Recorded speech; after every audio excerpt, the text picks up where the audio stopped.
Hi, நான் JP gaming. ஒரு முக்கியமான விஷயத்த நான் அவங்க கூட ஷேர் பண்ணிக்கணும்னு ஆசைப்பட்றேன். இது வேறு யார்கிட்ட போய் இதை நான் ஷேர் பண்ணுறதுன்னு எனக்கு தெரியல.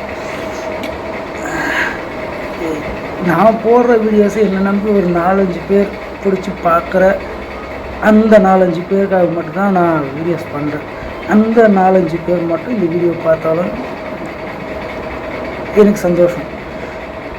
ஸோ மற்றவங்க பார்க்கலனாலும் எனக்கு கவலை இல்லை. என்னன்னா, ரொம்ப நாளாகவே மைண்ட் சுத்தமாக வேலையே செய்யலை.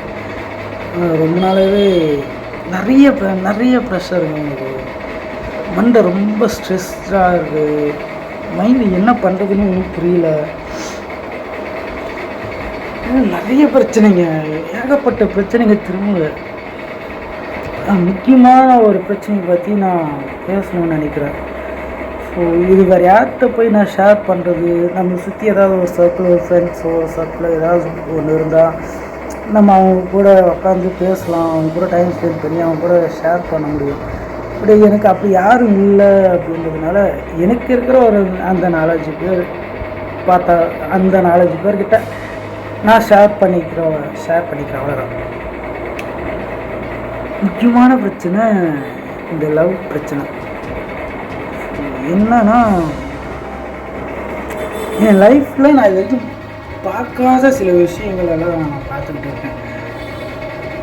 என்னன்னா, கோர்ட்டு, ஸோ டாக்குமெண்ட் எழுதி கொடுக்குறது, பத்திரம் எழுதி கொடுக்குறது, இந்த மாதிரி விஷயம்லாம் என் லைஃப்பை நான் இது வரைக்கும் பார்த்ததே இல்லை. ஸோ அதில் ஃபஸ்ட்டு நான் எக்ஸ்பீரியன்ஸ் பண்ணுறதுனால எனக்கு அது ஒரு மாதிரி இருக்குது. எனக்கு என்ன பண்ணுறதுன்னு தெரியல. ஏதோ நான் ப்ராப்பராக டிவோர்ஸ் கொடுத்த மாதிரி எனக்கு ஒரு ஃபீல் ஆகுது.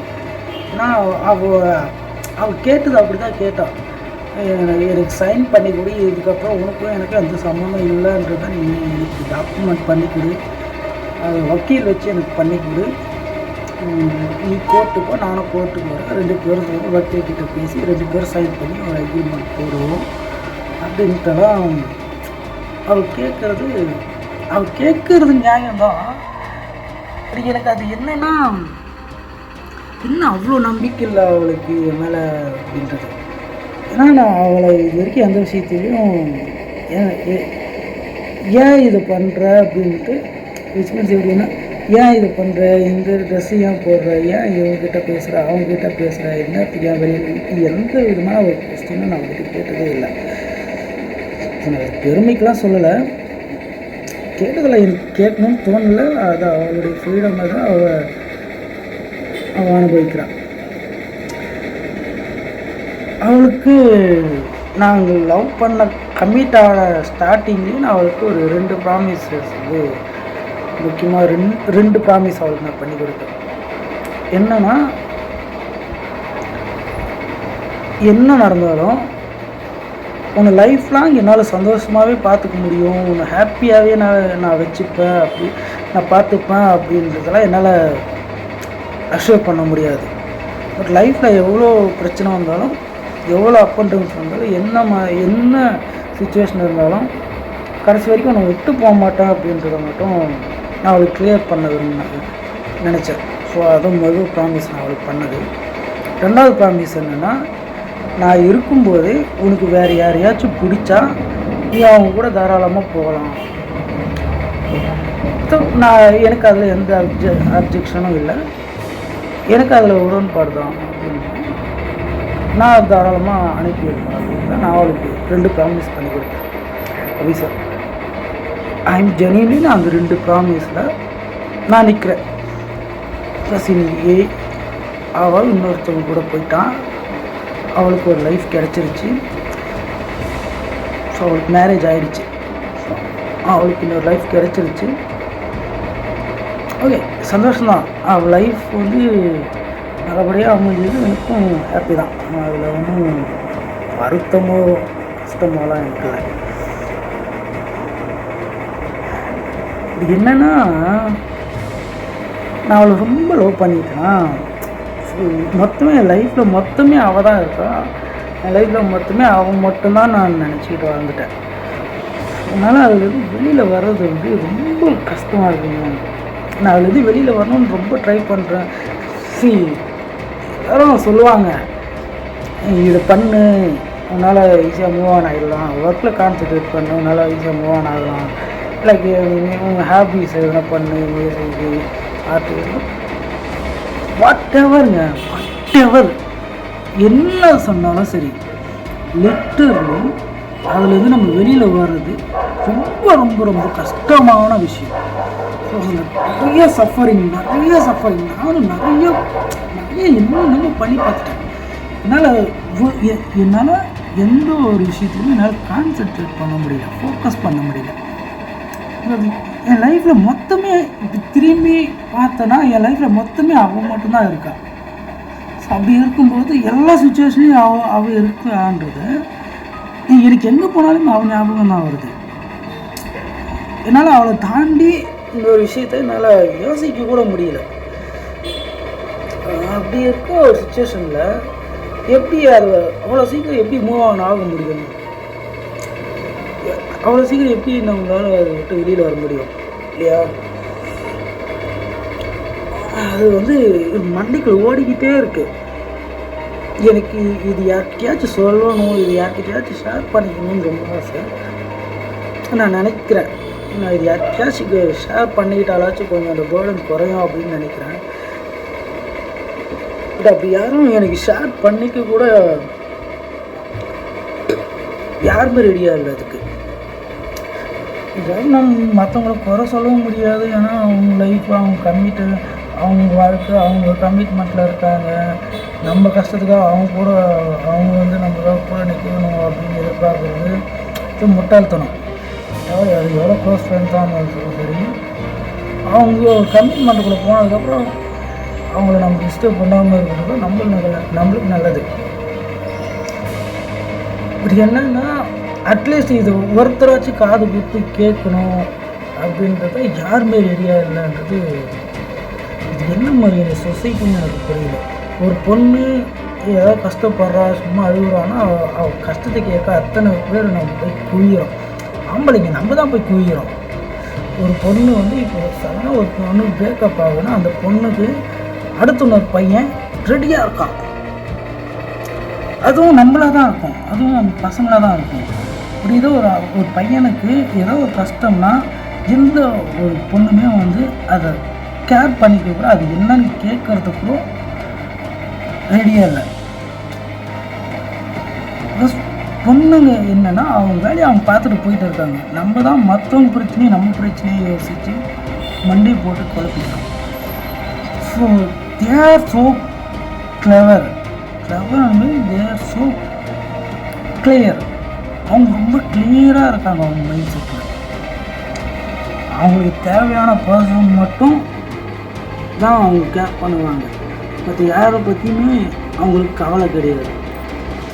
பட் அப்படி இருக்கிற சுச்சுவேஷனில் வெளியில் வான்னு எல்லாம் சொல்கிறது மட்டும் சொன்னால் மட்டும் அது நம்மளால் முடியுமா? ஒரு அட்வைஸ் கொடுக்குறதுனால மட்டும் அது நம்மளால் பண்ணிட முடியுமானா சான்ஸே இல்லை. அந்த பெயினை நம்மளே தான் அக்செப்ட் பண்ணிக்கணும், நம்மளே தான் அதை விட்டு வெளியில் வரணும். எந்த சான்ஸுமே இல்லை அப்படின்றது தான் ஆக்சுவல் ஃபேக்ட். ஸோ யார் என்ன சொன்னாலுமே சரி, அது வந்து நம்மளால் பண்ணவே முடியாது. லிட்ரலி எக்ஸ்பீரியன்ஸில் சொல்கிறேன்.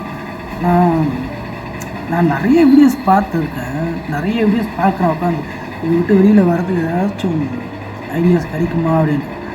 அவங்க சொல்கிற ஒரு விஷயம் கூட சக்ஸஸ் ஆகாது. சீரியஸாக சொல்கிறேன், ஒரு விஷயம் கூட ஒர்க் ஆகாது. ஸோ நம்ம மைண்ட் நம்ம தான் ப்ரிப்பேர் ஆகணும், நம்ம தான் அதை விட்டு வெளியில் வரணும். ஃபர்ஸ்ட் ஆஃப் ஆல் அதுக்கு நம்ம அந்த பெயினை நம்ம அக்செப்ட் பண்ணிக்க ஆரம்பிக்கணும். ஆமாம் அது நடந்துருச்சு, அவள் இல்லை அப்படின்றத நம்ம ரியலைஸ் பண்ணி அந்த பெயினை நம்ம அக்செப்ட் பண்ணிக்கிட்டு அதை தாண்டி வெளியில் வர்றது தான் நம்ம ட்ரை பண்ணோம்.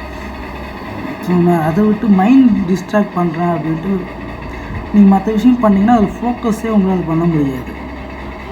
உண்மையாக சொல்கிறேன். நிறைய ரொம்ப வலிக்குது ப்ரோ. எனக்கு போனது என்னால் அக்செப்ட் பண்ணவே முடியல. அது ரொம்ப கஷ்டமாக இருக்கு. எனக்கு என்ன சொல்கிறதுன்னா,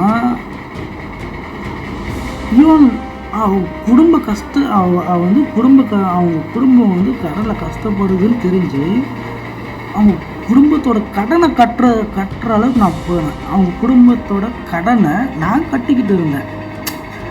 அவன் சம்பளம் வந்தால் அதான் அவங்க வீட்டு செலவுக்கு ஏதாச்சும் யூஸ் பண்ணியிருப்பாங்க.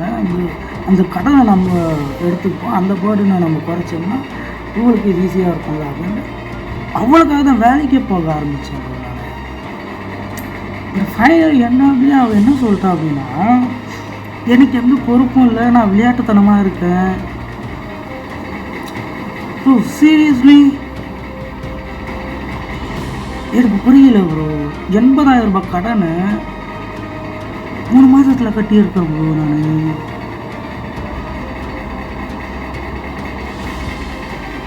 அது ஏன் கடனும் கிடையாது, நான் லவ் பண்ணுற பொண்ணோட வீட்டு கடன்.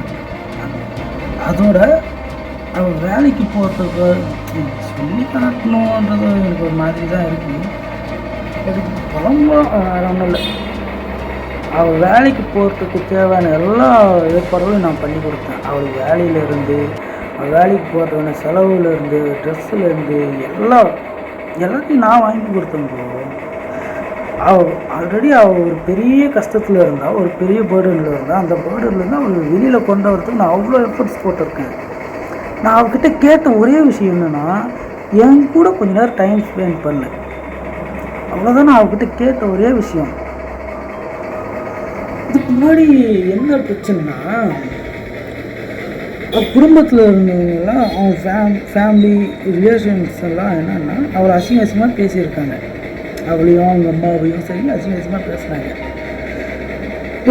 இப்போ என்ன ஆயிடுச்சுன்னா, அவள் இந்த வேலைக்கு போக ஆரம்பித்து கொஞ்ச நாளில் அவளுக்கு இப்போ முக்கியம் அந்த ரிலேஷன்ஸ் தான் முக்கியமாக, அந்த சொந்தக்காரங்க தான் இப்போ அவளுக்கு முக்கியம். அவங்களுக்கு எல்லாருக்கும் டைம் போக மிச்சம் இருந்தால் நான் அவங்களுக்கு டைம் ஸ்பெண்ட் பண்ணுறேன் அப்படின்றான். சீரியஸ்லி ப்ரோ, நான் லவ் பண்ணுற பொண்ணு ஒருத்தன் அசிங்கமாக திட்டுறான். இப்போ அவனுங்க என்ன தூக்கி போட்டு போகிறான்ற எனக்கு எப்படி போகுது? அவன் என்ன சொல்கிறான்னா, உனக்கு தான் யாரும் இல்லை, எனக்கு இத்தனை பேர் இருக்கிறாங்க, ஒருத்தனுக்காக நான் இத்தனை பேர் தூக்கி போட்டு ஒரு முடியுமான்னு கேட்குறாடோ.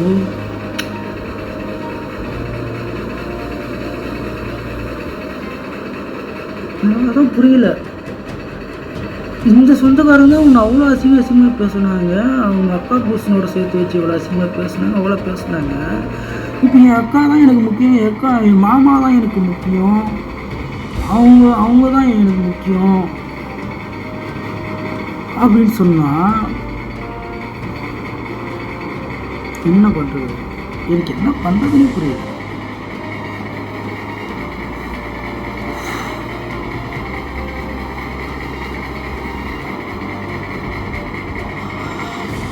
என்னமோ போயிட்டா அவ்வளோதான். இப்போ இல்லை, அவள் இல்லை, ஷீ இஸ் கான், அவ்வளோதான், முடிஞ்சு போச்சு. அவள் கதை முடிஞ்சு போச்சு. அவள் சந்தோஷமாக இருந்தால் போதும், அவ்வளோதான். அவளை எனக்கு திட்டக்கூட மனசு வரல தலைவா. என்ன அந்த மூஞ்சி தானே நான் லவ் பண்ணோம் இத்தனை வருஷம், அந்த மூஞ்சி தானே அவ்வளோ உருகி லவ் பண்ணோம். அப்படி எப்படி அந்த மூஞ்சியை திரும்ப நம்ம திட்டத்துக்கு நம்மளுக்கு எப்படி மனசு வரும்? இந்த மூஞ்சியை தான் நம்ம அவ்வளோ கொஞ்சணும், அவ்வளோ லவ் பண்ணோம். அந்த மூஞ்சியை திரும்ப நம்ம போய் திட்டணும்னா கேட்கல, மனசு கேட்க மாட்டாங்க.